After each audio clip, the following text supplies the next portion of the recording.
નમસ્કાર વિદ્યાર્થી મિત્રો, ગુડ મોર્નિંગ. ગયા લેક્ચરની અંદર છેલ્લે આપણે વક્રી ભવનાંકના દાખલાઓની ચર્ચા કરી ગયા હતા.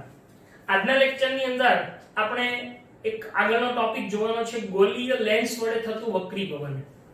અત્યાર સુધી આપણે વક્રીભવનની અંદર કાચના લંબઘન એટલે કે સ્લેબ વડે થતું પ્રકાશનું વક્રીભવન જોઈ ગયા. આજે આપણે જોવાનું છે ગોલીય લેન્સ વડે થતું વક્રીભવન.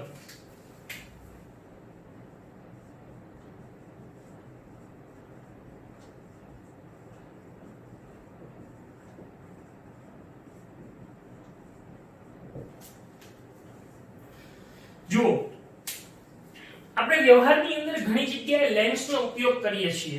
કેટલાક ઉદાહરણો જોઈએ તો તમને ખ્યાલ આવશે કે આપણે એટલી જગ્યાઓએ લેન્સનો ઉપયોગ કરતા હોઈએ છીએ. તમે ઘડિયાળી હોય, ઘડિયાળ રિપેર કરનારા હોય, એની પાસે જાઓ તો એ આંખમાં એક નાનું અવળું સાધન પહેરે છે, જેનાથી એને જે ઘડિયાળના સ્પેર પાર્ટ હોય નાના નાના એ સ્પષ્ટ દેખાય. તો એ શું છે? ખરેખર એ આ ગોલીય લેન્સ છે. તમે ઘણી વખત હીરાના વેપારીઓ અથવા હીરાના કારીગર હોય એમને જોયા હોય તો એ હાથમાં એની પાસે એક સાધન હોય કે જેની મદદથી હીરાને ચકાસે છે. હા, એને આઈ ગ્લાસ કહેવાય. ઈ એક પ્રકારનો ગોલીય લેન્સ છે. અરે તમે બિલોરી કાચ જોયો છે ને?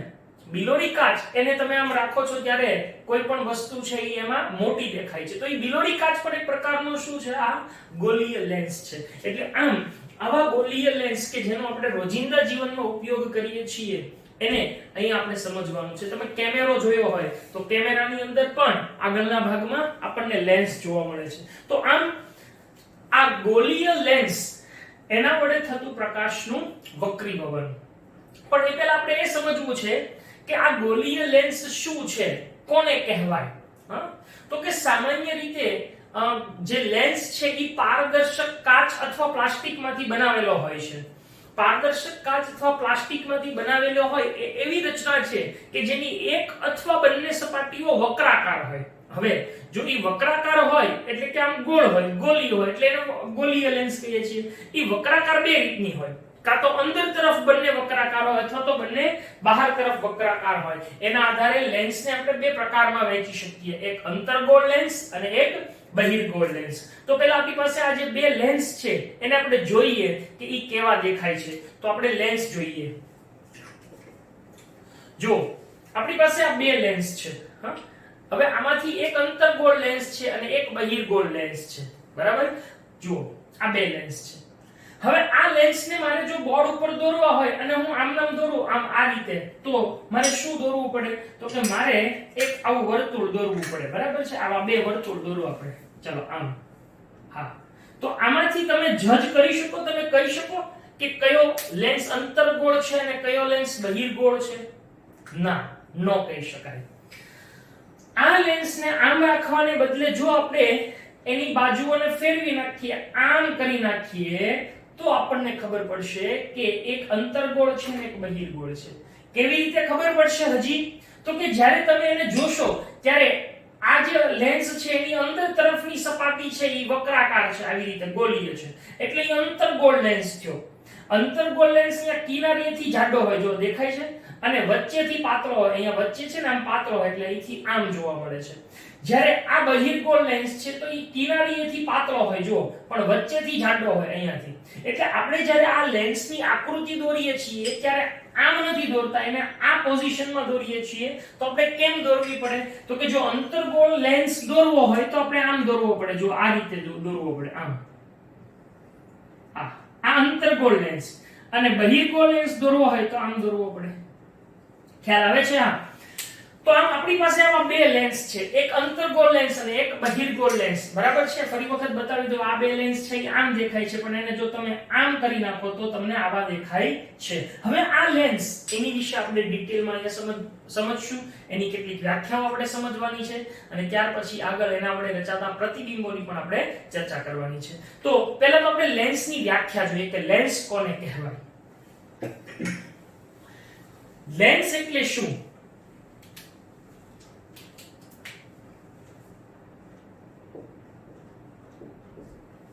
પારદર્શક કાચ કે પ્લાસ્ટિક માંથી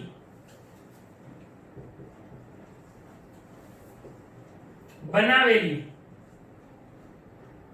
રચના કે જેની એક અથવા બંને સપાટીઓ કેવી હોય, વક્રાકાર હોય, તેને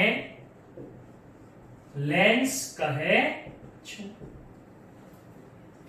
હવે આ લેન્સ કેટલા પ્રકારના છે? તો કે લેન્સ એ બે પ્રકારના છે. કયા કયા? એક અંતર્ગોળ લેન્સ અને એક બહિર્ગોળ લેન્સ. હવે આ અંતર્ગોળ અને બહિર્ગોળ લેન્સ છે એને આપણે જે વ્યાખ્યા છે એ પ્રમાણે દોરીએ તો એને કેમ દોરી શકાય? જુઓ આમ દોરાય કે અંતર્ગોળ લેન્સ, તો એના માટે એમ કીધું છે કે કાં તો એક અથવા બંને સપાટીઓ વક્રાકાર હોય. આપણે એમ સમજીએ કે એક જ સપાટી વક્રાકાર હોય અને ઈ પાછી અંદર તરફ હોય. જો હવે અહીંયા આગળ શું હોય કે અંદર તરફ વક્રાકાર હોય તો અંતર્ગોળ, અને બહાર તરફ વક્રાકાર હોય તો એને બહિર્ગોળ લેન્સ કહેવાય છે. હવે જુઓ તો અંતર્ગોળ લેન્સને આપણે આમ કરી શકીએ કે કાં તો એક જ સપાટી અંદર તરફ વક્રાકાર આમ આ અંદર તરફ છે, બરાબર, તો એની બીજી સપાટી એક સમતલ હોય.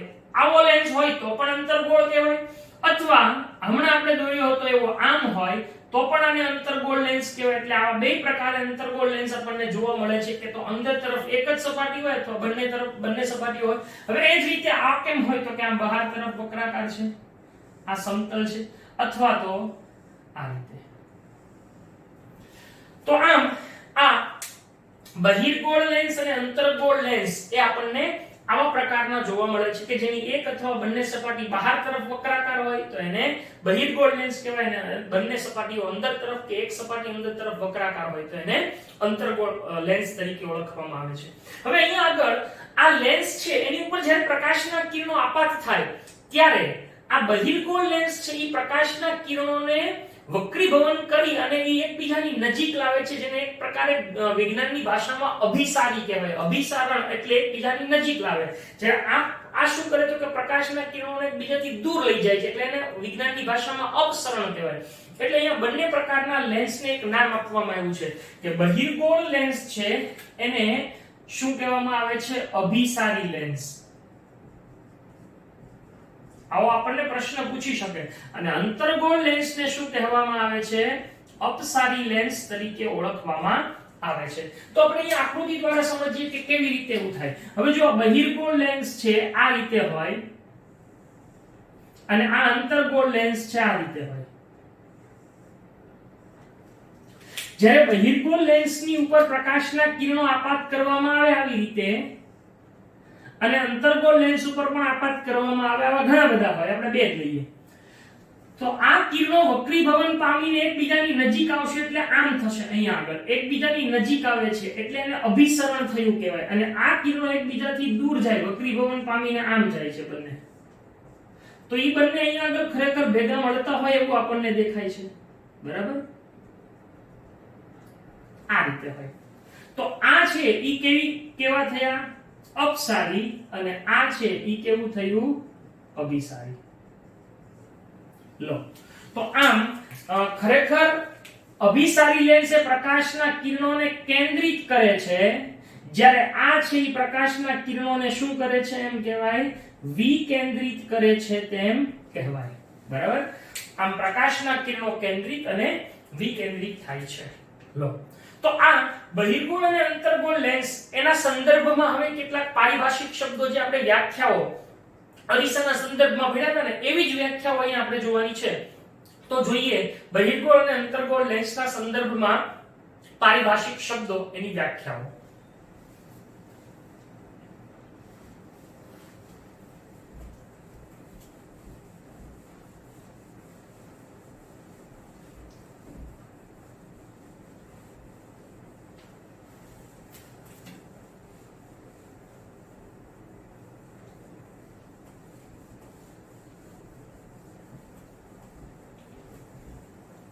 તો બહિર્ગોળ અને અંતર્ગોળ લેન્સના સંદર્ભમાં પારિભાષિક શબ્દો.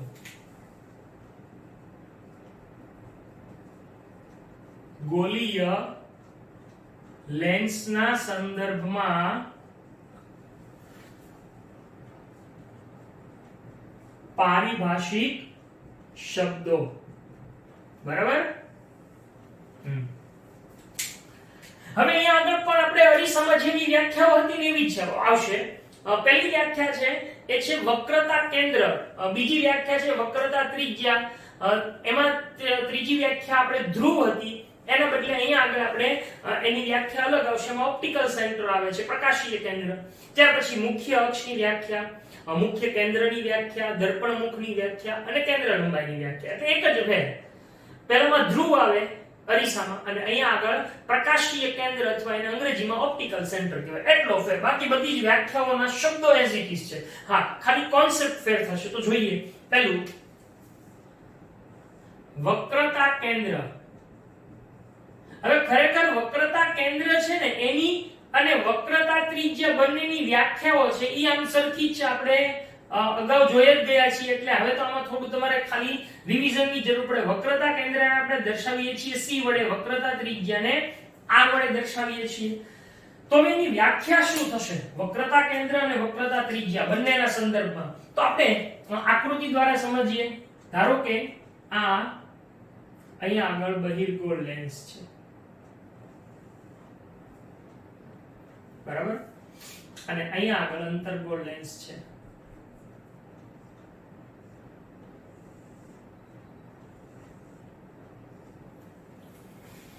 હવે એમ કીધું છે કે ચલો આપણે છે થોડું અલગ રાખીએ.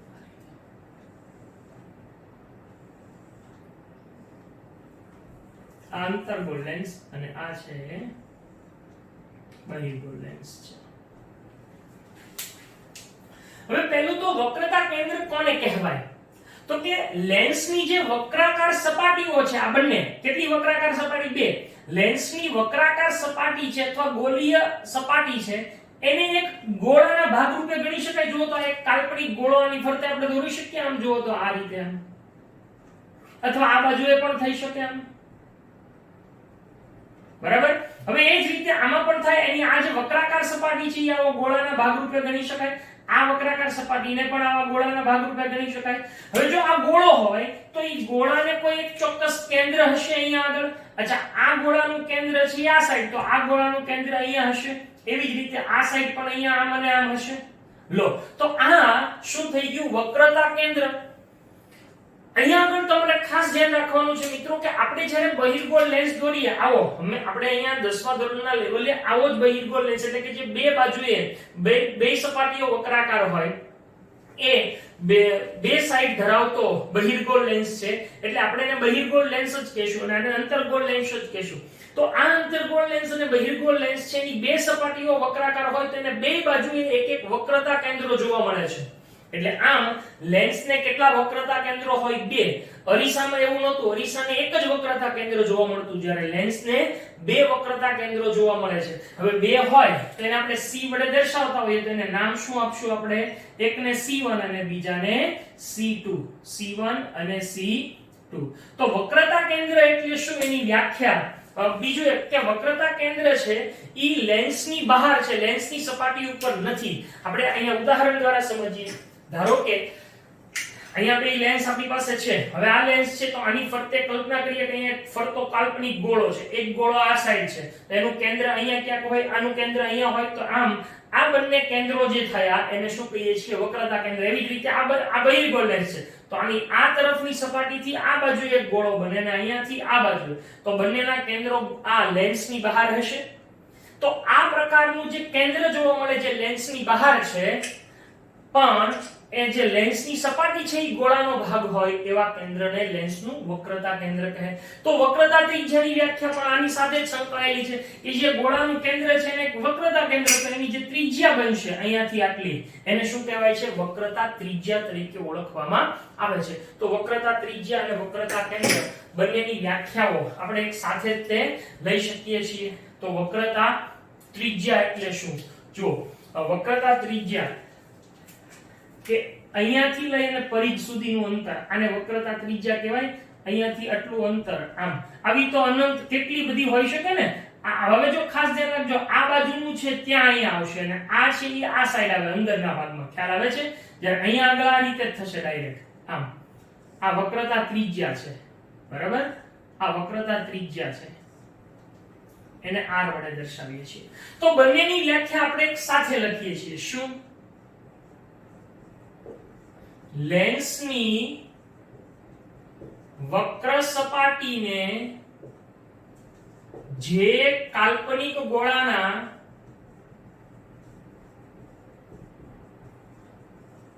ભાગ રૂપે ગણી શકાય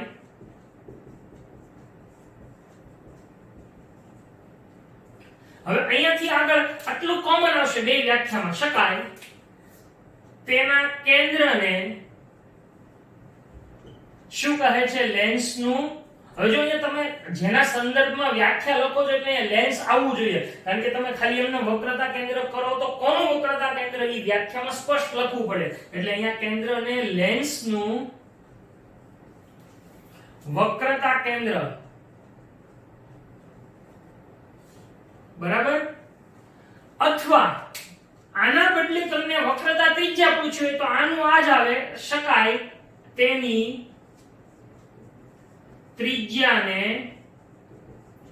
લેન્સની વક્રતા ત્રિજ્યા કહે.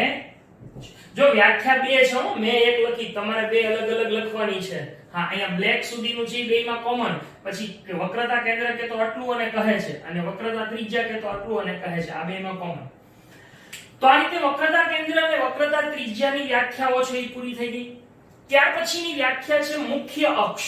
હા, ત્યાર પછીની વ્યાખ્યા શું છે? મુખ્ય અક્ષ. તો ત્રીજી વ્યાખ્યા આપણે જોઈએ મુખ્ય અક્ષ.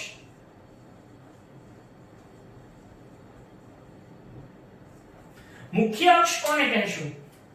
તો અહીંયા આગળ આપણે બંને લેન્સ દોરીએ. આ બહિર્ગોળ લેન્સ છે અને અહીંયા આગળ અંતર્ગોળ લેન્સ છે.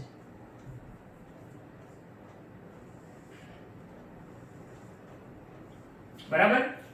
હવે ઉપરની વ્યાખ્યા પ્રમાણે અહીંયા આગળ શું છે? વક્રતા કેન્દ્ર C1 અને આ સાઈડ વક્રતા કેન્દ્ર C2. એ જ રીતે આનું વક્રતા કેન્દ્ર C1 અને અહીંયા આગળ વક્રતા કેન્દ્ર C2. તો આની વ્યાખ્યા તો સિમ્પલ છે. મુખ્ય અક્ષ એટલે શું? લેન્સના બંને વક્રતા કેન્દ્રો, આ C1 અને C2, બંને વક્રતા કેન્દ્રોમાંથી પસાર થતી આવી કાલ્પનિક રેખાને, લેન્સના બંને વક્રતા કેન્દ્રોમાંથી પસાર થતી કાલ્પનિક રેખાને લેન્સની શું કહેવાય છે? મુખ્ય અક્ષ તરીકે ઓળખવામાં આવે છે. તો લેન્સની મુખ્ય અક્ષ એટલે શું? એની વ્યાખ્યા: લેન્સના બંને વક્રતા કેન્દ્રો માંથી પસાર થતી કાલ્પનિક રેખાને શું કહે છે? લેન્સની મુખ્ય અક્ષ કહે છે.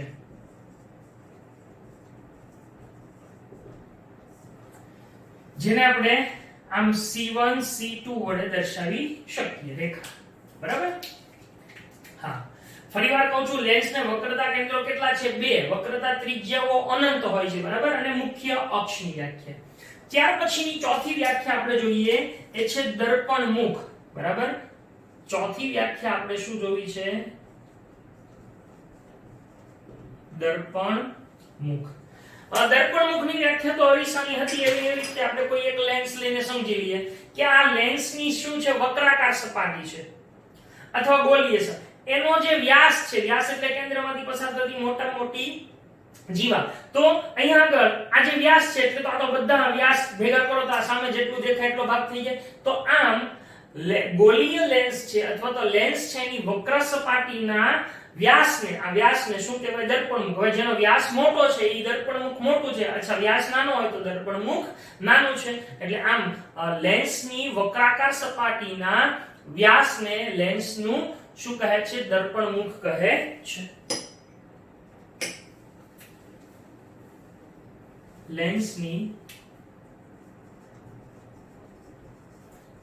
વક્ર સપાટીના વ્યાસને લેન્સનું દર્પણ મુખ કહે છે. તો આમ ચાર વ્યાખ્યાઓ થઈ લેન્સના સંદર્ભમાં. હવે પાંચમી વ્યાખ્યા એ છે લેન્સનું પ્રકાશીય કેન્દ્ર અથવા ઓપ્ટિકલ સેન્ટર. પ્રકાશીય કેન્દ્ર જેને O વડે દર્શાવાય, અચ્છા એને ઓપ્ટિકલ સેન્ટર પણ કહેવાય છે. હવે લેન્સનું ઓપ્ટિકલ સેન્ટર એટલે શું? તો આપણી પાસે જે લેન્સ છે એ લેન્સ અને આવડી આ મુખ્ય અક્ષ, આ લેન્સની મુખ્ય અક્ષ ઉપર આવેલું લેન્સનું કેન્દ્ર, હવે આ લેન્સ છે આખો, એનું કેન્દ્ર અહીંયા બરાબર વચ્ચે હોય કે નહીં? જો ધારો કે આપણે એમ કહીએ કે આ બહિર્ગોળ લેન્સ છે,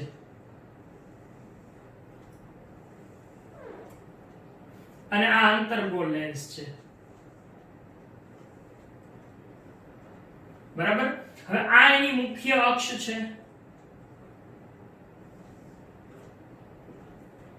આ મુખ્ય અક્ષ ઉપર આવેલું લેન્સનું કેન્દ્ર. હવે જો આપણે લેન્સ છે એની આ બે સપાટીઓથી આમ એક લંબ દોરીએ તો એનું કેન્દ્ર બરાબર અહીંયા આવશે, એ જ રીતે આમાંથી બરાબર વચ્ચે દોરીએ તો અહીંયા આવશે.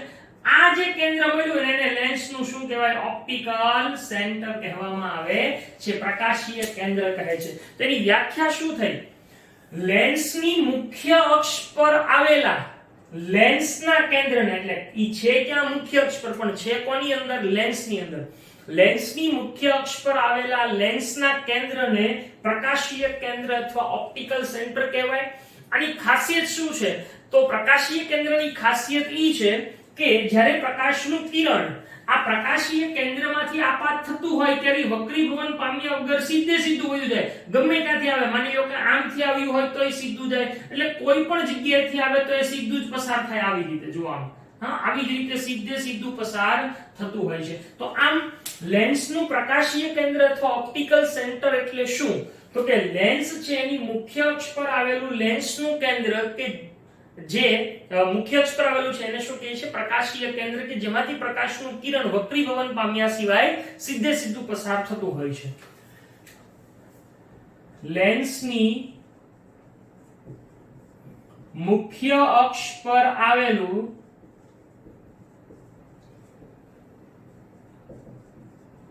લેન્સનું કેન્દ્ર પ્રકાશીય કેન્દ્ર કહેવાય છે. હવે અહીંયા ખાસ એક નોંધ લખું છું હું કે પ્રકાશીય કેન્દ્રમાંથી પસાર થતું પ્રકાશનું કિરણ વક્રીભવન પામ્યા સિવાય સીધું જ પસાર થાય છે. આ થઈ ગયું પ્રકાશીય કેન્દ્ર. હવે છઠ્ઠી વ્યાખ્યા ખૂબ અગત્યની છે, એ છે લેન્સનું મુખ્ય કેન્દ્ર. ઓકે, લેન્સના મુખ્ય કેન્દ્રને આપણે શેના વડે દર્શાવીએ છીએ? કેપિટલ F વડે દર્શાવીએ છીએ. તો લેન્સનું મુખ્ય કેન્દ્ર એટલે શું? તો એની વ્યાખ્યા જોઈએ. જો આ બહિર્ગોળ લેન્સ છે આપણી પાસે, આ એની મુખ્ય અક્ષ છે, અહીંયા ઓપ્ટિકલ સેન્ટર છે. એ જ રીતે આ શું છે? અંતર્ગોળ લેન્સ, એની મુખ્ય અક્ષ, અહીંયા ઓપ્ટિકલ સેન્ટર. હવે એમ કે છે કે મુખ્ય કેન્દ્ર એટલે શું? તો કે લેન્સ છે એની મુખ્ય અક્ષને સમાંતર આપાત થતા પ્રકાશના કિરણો, અહીંયાથી મુખ્ય અક્ષને સમાંતર આપાત થતા પ્રકાશના કિરણો એ વક્રીભવન પામીને મુખ્ય અક્ષ ઉપર જે બિંદુએ કેન્દ્રિત થતા હોય, જો ખાસ ધ્યાન રાખજો, મુખ્ય અક્ષ ઉપર જે બિંદુએ કેન્દ્રિત થતા હોય અહીંયા, અથવા જે બિંદુએથી વિકેન્દ્રિત થતા હોય એવો ભાસ થાય, જે બિંદુએથી વિકેન્દ્રિત થતા હોય તેવો ભાસ થાય, અહીંયાથી આમ કરી અને અહીંયા આગળથી વિકેન્દ્રિત થતા હોય એવો ભાસ થાય આમ, તો આને શું કહેવામાં આવે છે? લેન્સનું મુખ્ય કેન્દ્ર કહે છે. હવે બીજી એક વાત કહું મિત્રો કે તમે લેન્સની બંને સપાટીએથી આ બાજુએથી અથવા આ બાજુએથી પ્રકાશના કિરણો આપાત કરી શકો. જો તમે આ બાજુએથી આપાત કરો છો ત્યારે આ બાજુનું જે કિરણ કેન્દ્ર છે એને F2 કહીએ, F એટલે, અને આ સાઈડ હોય એને F1 કહેશું. એ જ રીતે અહીંયા આવડું આ F1 બને, અને જો આ સાઈડથી આપણે આપાત કરીએ તો અહીંયા સાઈડ શું આવશે? આ બંને સરખા જ હોય, અંતર બેયનું અહીંયાથી કે અહીંથી સરખું જ હશે. તો આ મુખ્ય કેન્દ્રની વ્યાખ્યા શું થાય?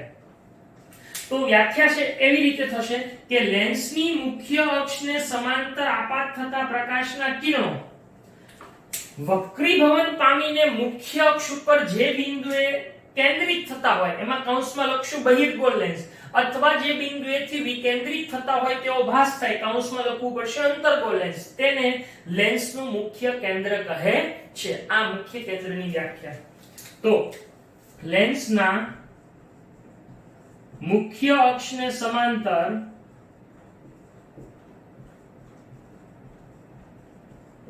આપાત થતા પ્રકાશના કિરણો વક્રીભવન પામીને લેન્સની મુખ્ય અક્ષ પર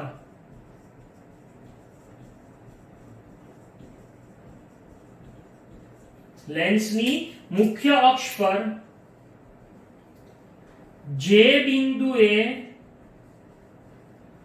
કેન્દ્રિત થતા હોય, કૌંસમાં શું લખશું આપણે? બહિર્ગોળ લેન્સ, કે જે બિંદુએથી વિકેન્દ્રિત થતા હોય તેવો ભાસ થાય, કૌંસમાં શું લખશું આપણે? અંતર્ગોળ લેન્સ, તેને લેન્સનું મુખ્ય કેન્દ્ર કહે છે. અચ્છા, લેન્સને કેટલા મુખ્ય કેન્દ્રો હોય? બે મુખ્ય કેન્દ્રો હોય છે. અને સાતમી અને છેલ્લી વ્યાખ્યા એ છે કેન્દ્ર લંબાઈ. ઓકે, કેન્દ્ર લંબાઈને આપણે સ્મોલ f વડે દર્શાવીએ તો એની વ્યાખ્યા શું થશે? સિમ્પલ છે. લેન્સના ઓપ્ટિકલ સેન્ટરથી મુખ્ય કેન્દ્ર સુધીના અંતરને, લેન્સના ઓપ્ટિકલ સેન્ટરથી મુખ્ય કેન્દ્ર સુધીના અંતરને શું કહેવાય છે? લેન્સની કેન્દ્ર લંબાઈ કહે છે. તો છેલ્લી વ્યાખ્યા, લેન્સના પ્રકાશીય કેન્દ્ર થી મુખ્ય કેન્દ્ર વચ્ચેના અંતરને, અથવા તો મુખ્ય કેન્દ્ર સુધીના અંતરને, વચ્ચેનાની બદલે આપણે એમ પણ કહી શકીએ કે સુધીના અંતરને લેન્સની શું કહે છે? કેન્દ્ર લંબાઈ કહે છે. લો, તો આ રીતે કેન્દ્ર લંબાઈની વ્યાખ્યા આપણને જોવા મળે છે. તો આ રીતે આ સાત વ્યાખ્યાઓ એ ખૂબ અગત્યની છે. પારિભાષિક શબ્દો અગત્યના છે. આ બધા જ શબ્દોની ઉપર આની પછીનો જે ટોપિક છે એ સંકળાયેલો છે. તો આ બધા જ શબ્દો, આ બધી જ વ્યાખ્યાઓ શબ્દશઃ પાકી કરજો. 2 વખત 3 વખત કે 4 વખત જ્યાં સુધી પાકી ન થાય ત્યાં સુધી લખો અને તૈયાર કરો, તો તમને આ કોન્સેપ્ટ છે વધારે ક્લિયર થશે. બીજું, આ બધા જ ટોપિક 11-12 સાયન્સ સાથે પણ રિલેટેડ છે, એટલે એ રીતે પણ આ બધા અગત્યના છે. તો આને ખૂબ સારી રીતે તૈયાર કરજો. આજે આપણે લેક્ચરની અંદર અહીંયા સુધી રાખીએ છીએ. આપણો લેક્ચર અહીંયા પૂર્ણ થાય છે. Thank you.